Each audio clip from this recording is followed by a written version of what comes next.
Afternoon everyone. आज का हमारा सेकंड टॉपिक है non inverting open. Last topic में हमने देखा इन्वर्टिंग ऑपरेशनल एम्पलीफायर का डिज़ाइन किस प्रकार से होता है और किस प्रकार से वर्क करता है तथा उसका वोल्टेज गेन हम किस प्रकार से निकालते हैं। तो इन्वर्टिंग ऑपरेशनल एम्पलीफायर का वोल्टेज गेन जो हमें प्राप्त हुआ था वह था -RF/R1, जहाँ पे RF होता था फीडबैक रजिस्टर, R1 होता था या आर इन जिसे हम बोल सकते हैं वो था इनपुट रजिस्टर्स, और माइनस साइन यह इंडिकेट करता था कि जो आउटपुट है वह इनपुट से के रेस्पेक्ट में 180 डिग्री फेज शिफ्ट होता है। इसका मतलब पॉजिटिव आउटपुट को इनपुट दें हम तो हमें निगेटिव आउटपुट प्राप्त होता था तथा निगेटिव इनपुट प्रोवाइड करें तो पॉजिटिव आउटपुट प्राप्त होता था। तो ये हम लास्ट क्लास में देख चुके हैं। अब हम ओपेम का जो सेकंड एप्लीकेशन है नॉन इन्वर्टिंग ओपेम उसके बारे में स्टडी करेंगे। इसमें जो होता है जो इसका IC741 का पिन नंबर 3 होता है, नॉन इन्वर्टिंग जो टर्मिनल इनपुट होता है उस टर्मिनल पे हम इनपुट प्रोवाइड करते हैं तथा इन्वर्टिंग टर्मिनल को हम ग्राउंड से कनेक्ट करते हैं। तो इसका जो आउटपुट है वह इनपुट के फेज में ही प्राप्त होता है, केवल उसके एम्पलीट्यूड में मैग्नीफाई एम्पलीफाई होकर हमें आउटपुट में प्राप्त होता है। इसमें इनपुट और आउटपुट के फेज में कोई भी चेंज नहीं होता है। तो सबसे पहले हम नॉन इन्वर्टिंग ऑपरेशनल एम्पलीफायर का डेफिनेशन देखते हैं। तो ऐसा ऑपरेशनल एम्पलीफायर जो इनपुट जो आउटपुट प्रोवाइड करता है जो इनपुट के फेज में ही होता है उसे हम नॉन इन्वर्टिंग ऑपरेशनल एम्पलीफायर कहते हैं। इसमें इनपुट और आउटपुट की फेज में कोई भी डिफरेंस नहीं होता, केवल जो आउटपुट वैल्यू होती है उसका एम्पलीट्यूड एम्पलीफाई होकर हमें प्राप्त होता है। इसका मतलब जब हम पॉजिटिव इनपुट प्रोवाइड करेंगे तो आउटपुट भी हमें पॉजिटिव प्राप्त होता है तथा जब हम निगेटिव इनपुट प्रोवाइड करेंगे तब हमें आउटपुट भी निगेटिव प्राप्त होता है। अब हम इसका सर्किट डायग्राम देखते हैं। तो जैसा कि हमने नॉन इन्वर्टिंग एम्पलीफायर में 1 बाई 1 पूरे कंपोनेंट को स्टडी किया था, उसी प्रकार से मैं आपको इसके सर्किट डायग्राम में एक एक करके जितने भी कंपोनेंट कनेक्ट होते हैं सबके बारे में डिस्क्राइब करते जाऊंगा। तो लेट्स स्टार्ट। तो सबसे पहले हम ये एक ओपेम का ट्रायंगल वाला शेप बनाते हैं जो ओपेम का सिंबल होता है। इसका इन्वर्टिंग टर्मिनल होता है जहाँ जो अब ग्राउंडेड रहेगा क्योंकि हम नॉन इन्वर्टिंग एम्पलीफायर बना रहे हैं। तो इस टर्मिनल को आर इन रेजिस्टेंस के थ्रू हम ग्राउंड से कनेक्ट कर देते हैं। जो नॉन इन्वर्टिंग टर्मिनल है जिसे हम प्लस साइन से शो करते हैं, अब हम उसमें इनपुट प्रोवाइड करेंगे वी इन। इसके बाद जो हमको आउटपुट टर्मिनल होता है जहाँ से हमें वी आउटपुट प्राप्त होता है। फीडबैक रजिस्टर अभी भी हम सेम रखेंगे RF। उसके बाद जो इन्वर्टिंग टर्मिनल का इनपुट करंट है IB1, नॉन इन्वर्टिंग करंट का इनपुट करंट है IB2। अब इन्वर्टिंग टर्मिनल में एक करंट हम एज्यूम कर लेते हैं आई इन तथा जो फीडबैक में करंट फ्लो रहा है उसको हम एज्यूम कर लेते हैं IF। जो नॉन इन्वर्टिंग टर्मिनल है उसे हम पॉइंट ए से डिनोट करते हैं तथा इस पॉइंट के वोल्टेज को हम VA से डिनोट करते हैं। फीडबैक वाला रेजिस्टेंस जिस पॉइंट पर आकर कनेक्ट होता है उसे हम नोड बी कहते हैं तथा इस पॉइंट का वोल्टेज हम VB एज्यूम करते हैं और इसी नोड बी पर हमें वर्चुअल ग्राउंड का कंसेप्ट अप्लाई करना होता है। तो इस प्रकार से इन्वर्टिंग ओपेम और नॉन इन्वर्टिंग में जो डिफरेंस है वो यह होता है कि इन्वर्टिंग ओपेम में हम इस इन्वर्टिंग टर्मिनल पे इनपुट प्रोवाइड करते हैं तथा इस नॉन इन्वर्टिंग टर्मिनल को ग्राउंड से कनेक्ट करते हैं, जबकि नॉन इन्वर्टिंग ऑपरेशनल एम्पलीफायर में हम इस इन्वर्टिंग टर्मिनल को ग्राउंड से कनेक्ट कर देते हैं तथा हमारा जो भी इनपुट है उसे इस नॉन इन्वर्टिंग टर्मिनल में प्रोवाइड करते हैं। अब हम इसके वोल्टेज गेन देखेंगे। तो वोल्टेज कैलकुलेशन करने के लिए हम स्टेप बाय स्टेप एक एक करके स्टडी करेंगे। तो जैसा कि आपको मैंने पहले ही बताया है कि किसी भी ऑपरेशनल एम्पलीफायर के गेन कैलकुलेशन के समय हमें दो पॉइंट्स नोट डाउन करके रखना है। पहला कि input bias current of ideal op amp is zero. इसका मतलब है कि जो IB1 एंड IB2 करंट है इसकी वैल्यू ज़ीरो होती है आइडियल ऑपरेशनल एम्पलीफायर के लिए। इसका कारण मैंने आपको बताया था कि ये जो इन्वर्टिंग टर्मिनल और जो नॉन इन्वर्टिंग टर्मिनल होता है इन दोनों के बीच का जो इनपुट रेजिस्टेंस होता है उसकी वैल्यू बहुत ही ज़्यादा होती है और आइडियली उसकी वैल्यू इनफाइनाइट होती है। इसलिए ये दोनों टर्मिनल में कोई भी करंट फ्लो नहीं होता और ये ओपन टर्मिनल की तरह वर्क करते हैं। दूसरा कंसेप्ट जो हमने पढ़ा था वर्चुअल ग्राउंड कंसेप्ट, जिसके अनुसार इस पॉइंट ए का जो वोल्टेज है वही वोल्टेज हमको पॉइंट बी पर मिलता है। इसका मतलब V A equal to V B होगा। अब हमको इस सर्किट डायग्राम से वी ए की वैल्यू फाइंड करनी है, और जो भी वैल्यू हमको प्राप्त होगी सेम वैल्यू हमको इस वी बी पॉइंट के पे हमको प्राप्त होगा। तो हम देखते हैं कि जो ये वी ए पॉइंट वोल्टेज है ये डायरेक्टली इनपुट सप्लाई वी इन से कनेक्ट है, इसलिए हम ये बोल सकते हैं कि इस वी ए की वैल्यू वी इन के बराबर होगी। अब चूंकि वर्चुअल ग्राउंड कंसेप्ट के अनुसार V A equal to V B होता है, इसलिए हम यहाँ पे लिखेंगे V A equal to V B equal to V in. यही हमारा वर्चुअल ग्राउंड कंसेप्ट है। अब जैसा कि आपको पता है कि करंट का इक्वेशन लिखने के लिए हम केसीएल या जिसे हम किरचॉफ्स करंट लॉ कहते हैं वो अप्लाई करते हैं। तो जब हम इस पॉइंट बी पर केसीएल अप्लाई करेंगे तो केसीएल के अनुसार किसी भी नोड पर आने वाली करंट और जाने वाली करंट दोनों का अलजेब्रिक सम ज़ीरो होता है, या दूसरे वर्ड में बोलें तो किसी भी नोड पर आने वाली करंट और उस नोड से जाने वाली करंट दोनों इक्वल होती है। तो हम इसे इक्वेशन के फॉर्म में बोले तो हम बोल सकते हैं summation of I in equal to summation of I out. तो इस नोड बी से हमारे तीन ब्रांचेस कनेक्ट हैं जिसमें तीन अलग अलग करंट फ्लो हो रहे हैं। इन एक करंट जो हो फ्लो हो रहा है आई इन हो फ्लो हो रहा है, दूसरा करंट आई वी वन और तीसरा करंट आई एफ। इन तीनों करंट में से जो आई इन करंट है वो नोड की तरफ आ रहा है, इसलिए ये इनपुट करंट की तरह बिहेव करेगा, तथा आई वी वन और आई एफ जो है वो नोड से बाहर की तरफ जा रहा है, इसलिए इन दोनों करंट को हम आउटपुट करंट एज्यूम करेंगे। तो जब हम इक्वेशन में इसकी वैल्यू पुट करते हैं इक्वेशन वन में, तो हम देखते हैं कि लेफ्ट साइड में हमें मिलता है आई इन जो कि इनपुट करंट है हमारा, तथा राइट साइड में हमको मिलता है I B one plus I F जो कि हमारे दो आउटपुट करंट है। तो इन्वर्टिंग ऑपरेशनल एम्पलीफायर में मैंने आपको बताया है कि किसी भी दो पॉइंट्स के बीच यदि करंट फ्लो होता है तो उसका इक्वेशन लिखने का तरीका क्या होता है कि current equal to source voltage minus destination voltage upon बीच का रेजिस्टेंस। दूसरे वर्ड में बोले तो करंट इक्वल टू होता है जिस वो पॉइंट से निकल रहा है उस पॉइंट का वोल्टेज माइनस जिस पॉइंट पे पहुंच रहा है उस पॉइंट का वोल्टेज अपॉन या डिवाइड करके बीच का रेजिस्टेंस। तो यहाँ पे जो I1 आई इन करंट है वो हम देखेंगे तो ये करंट का जो हम डायरेक्शन हमने एज्यूम किया है उसके अनुसार ये करंट निकल रहा है ग्राउंड से, तो ग्राउंड का वोल्टेज को हम जीरो एज्यूम करते हैं, और ये करंट पहुंच रहा है पॉइंट बी पर जहाँ का वोल्टेज है वी बी, तथा बीच का रेजिस्टेंस है आर इन। तो जब हम आई इन का इक्वेशन लिखेंगे तो हमें प्राप्त होगा zero minus I V B upon R in. इसी प्रकार से जो आर आई एफ करंट है वो पॉइंट बी से निकल रहा है जिसका वोल्टेज वी बी है, तथा ये फ्लो आर एफ के थ्रू फ्लो होती हुई आउटपुट टर्मिनल में पहुंच रहा है जहाँ का वोल्टेज वी आउट है। तो जब हम इसका इक्वेशन रखेंगे तो हमको मिलेगा equation I F equal to V B minus V out upon बीच का रेजिस्टेंस आर एफ।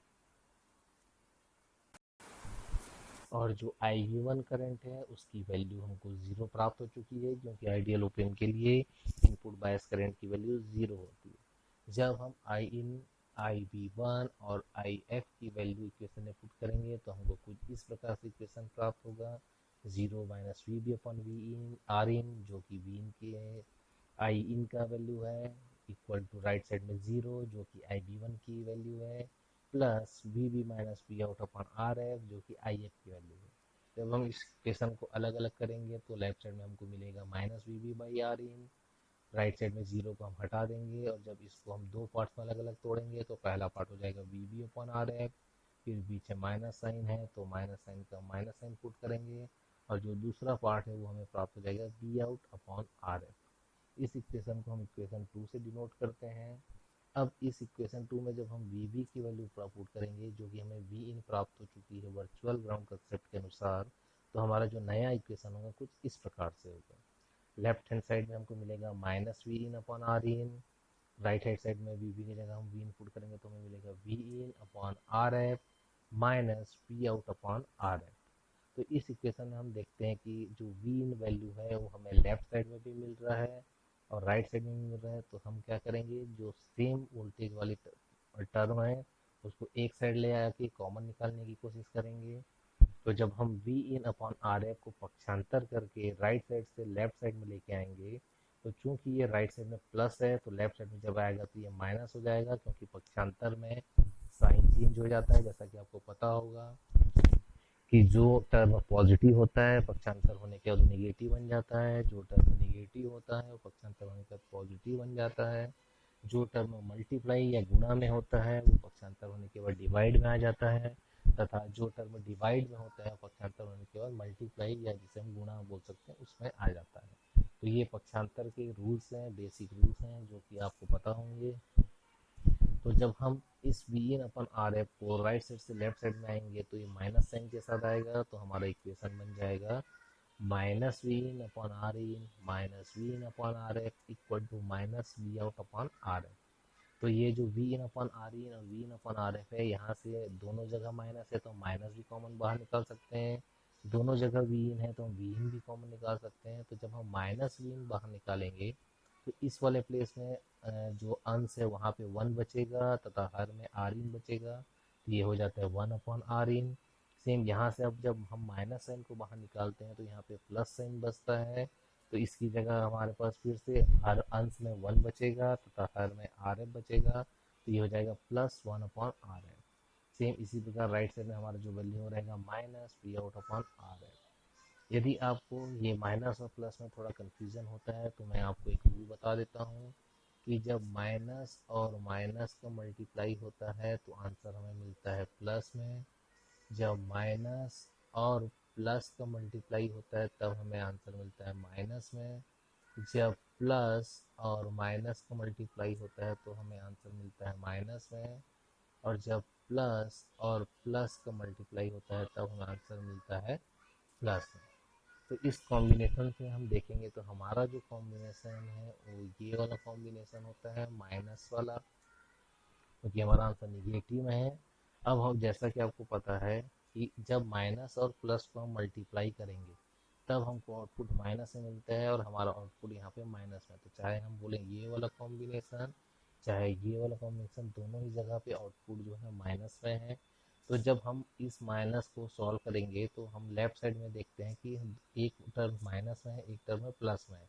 तो जब हम माइनस वाला टर्म कॉमन निकाल लेते हैं तो हमारे पास केवल कौन सा टर्म बचता है यहाँ पे, प्लस टर्म। चाहे तो हम ये वाला चेक कर लें तो यहाँ भी यदि हम जब माइनस बाहर निकालेंगे तो हमारे वाला पास प्लस टर्म बचेगा। सेम यदि यहाँ से भी हम माइनस बाहर निकालें तो हमारे पास प्लस टर्म यहाँ पे खाली बचता है। तो इस प्रकार से जब इस पॉइंट से हम माइनस पॉइंट को साइन को बाहर निकालते हैं तो जो अंदर में बचेगा वो साइन हमारे पास होगा प्लस। तो यहाँ पे किसी को भी कन्फ्यूज़न नहीं होना चाहिए कि यहाँ पे प्लस किस तरीके से आया। तो इस प्रकार से जब हम यहाँ पे देखते हैं तो अब हमारे पास लेफ्ट साइड में आ चुका है minus V in upon into one upon R in plus one upon R F equal to right side में minus V out upon R F. तो यहाँ पे हमको माइनस लेफ्ट साइड में भी एक माइनस साइन बचा है, राइट साइड में माइनस साइन बचा है, तो इस दोनों माइनस साइन को हम कैंसिल कर सकते हैं। तो जब माइनस साइन को कैंसिल करके आर एफ को हम तिर्यक गुना कर देंगे तो हमारे पास जो वी आउट की वैल्यू कुछ इस प्रकार से बचेगी, V out equal to V in into R F upon into one upon R in plus one upon R F. ये जो फॉर्मूला आपको दिख रहा है इस बॉक्स के अंदर, ये नॉन इन्वर्टिंग एम्पलीफायर के वोल्टेज गेन को शो करता है, सॉरी नॉन इन्वर्टिंग एम्पलीफायर के आउटपुट वोल्टेज की वैल्यू को शो करता है। इसके बाद हमको नॉन इन्वर्टिंग एम्पलीफायर के लिए वोल्टेज गेन का फॉर्मूला निकालना है। तो वोल्टेज गेन आपको पता ही है, आप पहले भी निकाल चुके हैं। वोल्टेज गेन का फॉर्मूला होता है वी आउट अपॉन वी इन। तो जब यहाँ पे हमारे पास वी आउट है, राइट साइड में वी इन है, तो जब वी इन जो है इस आर एफ के साथ मल्टीप्लाई में है, तो जब इसे हम लेफ्ट साइड में ट्रांसफर करेंगे तो डिवाइड में आ जाएगा, तो हमारे पास प्राप्त होगा voltage gain equal to V out upon V in equal to one plus R F upon R in. यहाँ पे मैं आर एफ को अंदर मल्टीप्लाई किया हूँ, तो जब आर एफ पहले वाले टर्म से मल्टीप्लाई होगा तो ये हो जाएगा R F upon R in. जब आर एफ दूसरे वाले टर्म से मल्टीप्लाई होगा तो आर एफ एक दूसरे को कैंसिल करेंगे तो हमारे पास केवल बचेगा वन। तो जब हम इसे रीअरेंज करके लिखेंगे तो हमारे पास finally voltage gain equal to मिलेगा V out upon R F V out upon V in equal to one plus R F upon R in. तो जैसा कि आप देख रहे होंगे कि वोल्टेज गेन में यहाँ कहीं भी माइनस साइन इंडिकेट नहीं हो रहा है। इसका मतलब जो भी हमको आउटपुट मिलेगा उसका फेज इनपुट के रेस्पेक्ट में ही होगा, उसमें कोई भी फेज डिफरेंस नहीं होगा, केवल उसकी वैल्यू है वो एम्पलीफाई होकर मिलेगी, और जो एम्पलीफिकेशन फैक्टर है वो हमारे पास होगा are F upon R E. तो ये हमारा वेव फॉर्म आपको दिख रहा है, इसमें ये जो ब्लू कलर का वेव फॉर्म दिख रहा है ये हमारा इनपुट वोल्टेज है। जब इसको हम नॉन इन्वर्टिंग एम्पलीफायर से पास कराते हैं तो हमको सेम फेज में, इनपुट के फेज में आउटपुट मिलता है, बस जो इसकी वैल्यू है वो एम्पलीफाई होके हमको प्राप्त हो रही है। तो यहाँ पे आप देख रहे होंगे कि जो इनपुट जहाँ पॉजिटिव है तो आउटपुट भी पॉजिटिव है, इनपुट नेगेटिव है तो आउटपुट भी नेगेटिव है। सेम प्रोसेस से आगे कंटिन्यू, आगे साइकिल के लिए भी हमको प्राप्त हो रहा है, केवल और केवल उसका जो एम्पलीट्यूड है अब इंक्रीज हो चुका है। अब हम इसके कुछ पॉइंट्स देखते हैं जो इम्पोर्टेंट पॉइंट्स हैं जिसे हम समरी बोल सकते हैं नॉन इन्वर्टिंग एम्पलीफायर के लिए। तो जो हम स्टार्टिंग से हमने डेफिनेशन से लेके वोल्टेज गेन तक 1 by 1 पढ़ा, उसको हम इसमें समराइज करेंगे। तो सबसे पहला पॉइंट है कि जब इन्वर्टिंग टर्मिनल को ग्राउंड करके ऑपरेशनल एम्पलीफायर के नॉन इन्वर्टिंग टर्मिनल पे इनपुट प्रोवाइड किया जाता है तो उसे हम नॉन इन्वर्टिंग एम्पलीफायर बोलते हैं, तथा इसमें जो आउटपुट प्राप्त होता है उसका फेज इनपुट सप्लाई के फेज के समान ही होता है, उसमें कोई भी डिफरेंस नहीं होता। उस आउटपुट में हम केवल इनपुट की वैल्यू एम्पलीफाई होकर प्राप्त होती है। दूसरा पॉइंट है जो नॉन इन्वर्टिंग एम्पलीफायर का वोल्टेज गेन है ओपन लूप वोल्टेज गेन से इंडिपेंडेंट होता है। तीसरा पॉइंट जो है वो यह है कि जो नॉन इन्वर्टिंग एम्पलीफायर का वोल्टेज गेन है जो कि हमें प्राप्त हुआ था V naught upon V in equal to 1 plus R F upon R in, यह केवल आर एफ रजिस्टर और आर ई रजिस्टर जो हो सकता हमारा है इनपुट रजिस्टर और फीडबैक रजिस्टर उसकी वैल्यू पर डिपेंड करता है। अब यदि हम इसको अलग अलग इसके केस देखें आर एफ और आर वन इनके वैल्यू के हिसाब से, तो पहला केस एज्यूम करते हैं जब आर एफ की वैल्यू आर इन से बड़ी होगी तब भी हमारा वोल्टेज जो गेन है 1 से बड़ा प्राप्त होगा। यदि आर एफ की वैल्यू आर इन से छोटी होगी तब भी हमारा वोल्टेज गेन 1 से बड़ा प्राप्त होगा, तथा आर एफ की वैल्यू आर इन होगी तब भी हमारा जो वोल्टेज गेन है 1 से बड़ा प्राप्त होगा। इस प्रकार से आर एफ और आर इन की हम कुछ भी वैल्यू सेलेक्ट करें हमको वोल्टेज गेन हमेशा 1 से बड़ा प्राप्त होता है और इनपुट के फेज में ही प्राप्त होता है। जबकि हम नॉन इन्वर्टिंग एम्पलीफायर में देखे थे तो वहाँ पे हमको जो आउटपुट वोल्टेज था वो उसकी वैल्यू इन्वर्टिंग प्राप्त होती थी, मतलब इन्वर्ट होकर प्राप्त होती थी, तथा जो गेन है वो नेगेटिव प्राप्त होता था। इसलिए हमको वहाँ पे जो वोल्टेज गेन है आर एफ और आर इन की वैल्यू के हिसाब से कभी एक से कम, कभी एक से ज़्यादा या कभी यूनिटी प्राप्त होती थी। लेकिन नॉन इन्वर्टिंग एम्पलीफायर के केस में हमको आउटपुट वोल्टेज हमेशा ही 1 से ज़्यादा प्राप्त होगी, जो कि एक बहुत ही अच्छी चीज़ है। तो इस प्रकार से हमने पिछले टॉपिक में इन्वर्टिंग एम्पलीफायर के वर्किंग और वोल्टेज कैलकुलेशन को गेन कैलकुलेशन के बारे में स्टडी किया, और आज के टॉपिक में हमने नॉन इन्वर्टिंग एम्पलीफायर के बारे में डिटेल, उसके सर्किट डायग्राम, उसका वोल्टेज गेन हम किस प्रकार से कैलकुलेट कर सकते हैं तथा उसका वेवफॉर्म किस प्रकार से होता है इसके बारे में स्टडी किया। तो आप लोग इस टॉपिक को नोट्स अच्छे से बना ले और कोई भी डाउट हो तो उसे मुझसे पूछ सकते हैं। Thank you.